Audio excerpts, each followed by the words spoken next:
Now, how does density vary with temperature? We already know that density of any body, rho, is the mass of the body per unit volume. This is density. Now we also know this, that if I have a certain body here and I hit the body, upon getting heated the body will have a tendency to expand.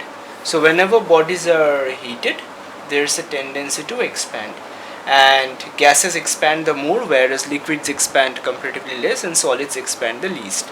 So what is basically happening when a substance is expanding? So if I say that a solid block is expanding, what is it that's changing? Is it the mass or is it the volume? It's actually the volume that changes. So whenever a substance expands, if I say something is expanding, that means the volume of the substance is increasing. And if I say that some substance contracts, that means that the volume of the substance is decreasing. So whenever I heat a substance or its volume increases, what happens is, in this formula density equal to mass by volume, the denominator increases. Since mass remains constant, because you know, according to the principle of conservation of mass can neither be created or destroyed, mass remains the same. So when an increase in volume happens, the density decreases. That means for a fixed mass of a substance, this part is important, for a fixed mass,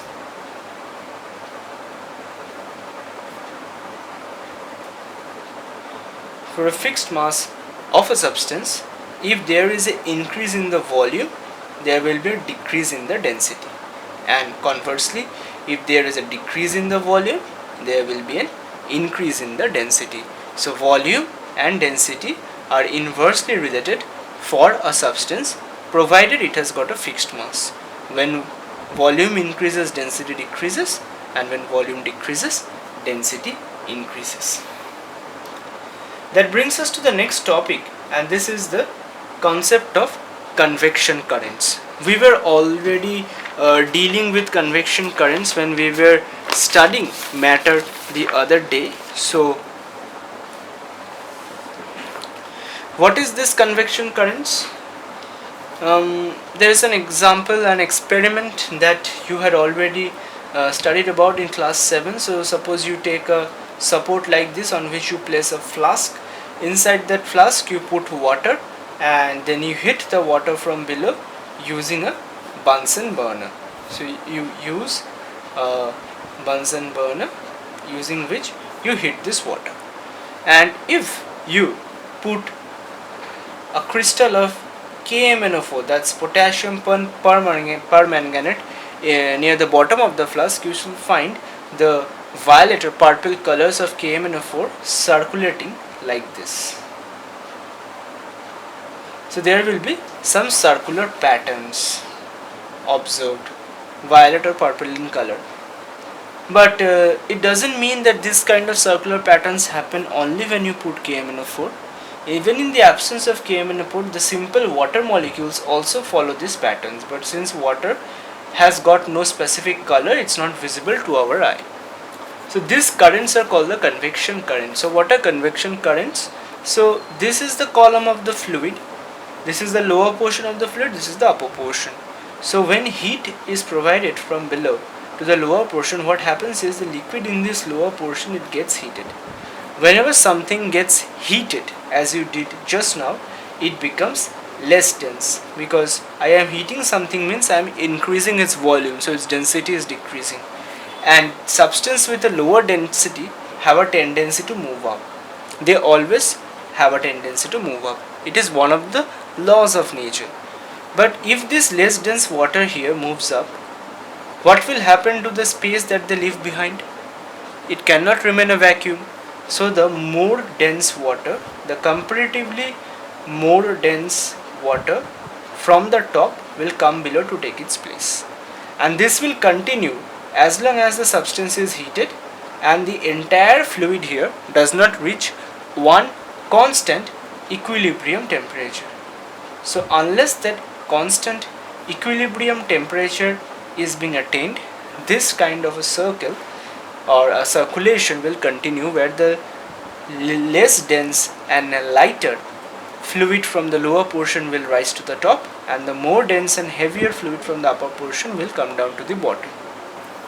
These are called the convection currents, and these convection currents are not just happening inside a flask, but they happen widespread in nature. Certain applications of the convection currents of water cycle, you know about water cycle. Then there is land and sea breeze. These are all examples of the convection currents. So what is basically this land and sea breeze? So if I have a land mass here, and if this is the water, you know this, that land has a tendency to get heated first and also cools first. So during the day, the land gets heated faster than that of water. So the air above the land also gets heated.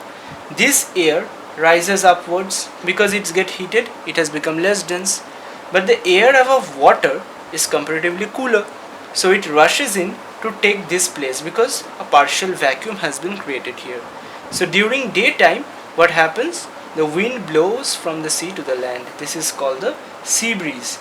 And during night, the opposite thing happens. Land cools down faster, but the air above the sea still remains comparatively warm. Warm means less dense. So this air now moves up, and air from above the land rushes to take that place. So at night we have land breeze.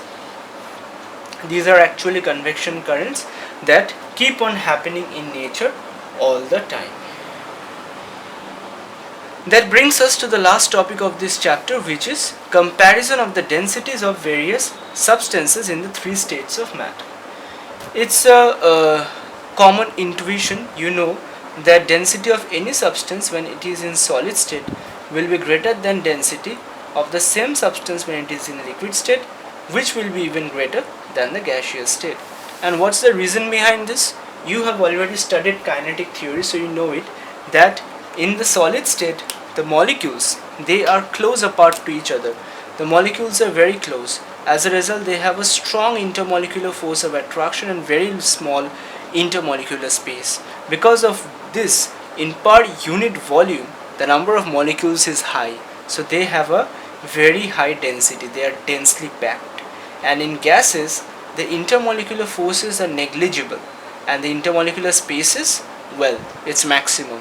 They are scattered randomly throughout the medium.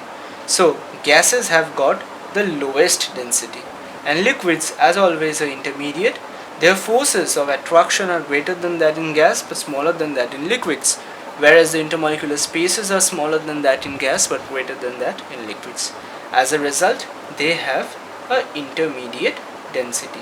So if you are asked to compare the density of the three states of matter on the basis of the kinetic theory, remember, first of all, density in the solid state is always greater than that in liquid, which is again greater than that in gas. And finally, the reason for them is the intermolecular forces of attraction and the intermolecular spaces.